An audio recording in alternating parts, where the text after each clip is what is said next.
Milan, the dog whisperer, is quoted as saying, "You never get the dog you want. You always get the dog that you need." And apparently I have a lot of needs because I went to get one dog and came home with two. With a show of hands, how many of you have ever attempted training a puppy? All right, then all of you know the pain that I am feeling with 2 4-month-old puppies.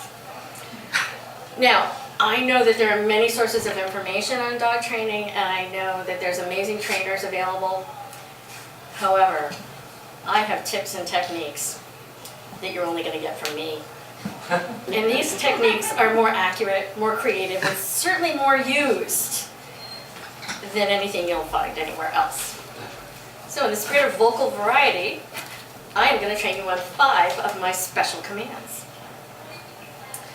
Number 1, always sound like that adult who cannot talk like a grown-up to a baby. Puppies respond to this. For example, "Are you the cutest little puppy ever?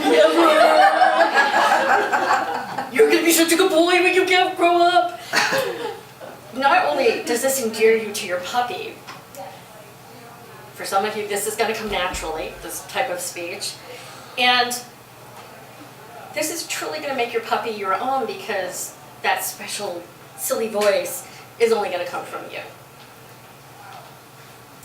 Number 2, when teaching your dog to come, always look for that time when your puppy is doing something exactly the opposite of what you want. And you run screaming at them, "No! No! No! Zeus! No! Oh my God, don't eat that!" Don't be discouraged if your puppy runs away from you when you do this. Because in the long run, you want your puppy to come no matter how crazy you are coming at them. Number 3, some trainers say that it's important to use a single word as a command and be firm with it. For example, sit. Well, that may work for some people. On the other hand, you could do something like, "Oh, you silly puppy, please sit down on your butt." And then add run on and run on and run on. Well, the problem with that is that it's really hard to say those exact same long sentences the same twice, and dogs kind of like consistency. But, eventually, they know how to sit. Number 4, hand signals. I love this one. So they say that when you give a command, if you use a hand signal with that command, for example, sit, that after a while, you don't actually have to say the word, you can just do the hand signal, and the puppies will respond. Now, it's important that you give some thought as to what that hand signal is and what your natural hand signals are. For example, if flipping the bird at people comes naturally, and your puppy's, not really working out, and you're like, "Sit, damn it." They may get used to that as being sit, but that may not be the appropriate gesture to use in public. And there may be times where you kind of offend people by using an inappropriate gesture. My 5th tip is random strange voices and noises. When you're trying to get your puppy's attention, it is often important to, especially if they're really wrestling or into doing something you don't want them to do,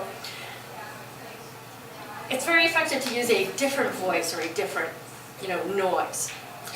And the other day, one of them was running down the basement stairs again to eat the cat food. And I decided to mix it up, and I used my Darth Vader voice. And it sounded something like this. "Oh, puppies! Puppies, this is your mother! Take the shuttle to the crate!" And they actually kind of liked that. They actually turned around and looked and like, "Wow, where did that come from?" And in fact, I had a little trouble practicing this speech, especially that one, because the puppies were wrestling off on the other side of the room, And I made that noise again. And they kept flying. I was sitting on the couch. They came flying across the room and like landed on top of me. So it is actually very effective. I'm just saying.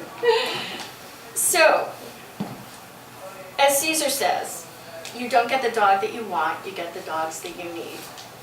And clearly, I needed Zeus and Xander so that I could increase my vocal variety. I become a dog trainer with balance.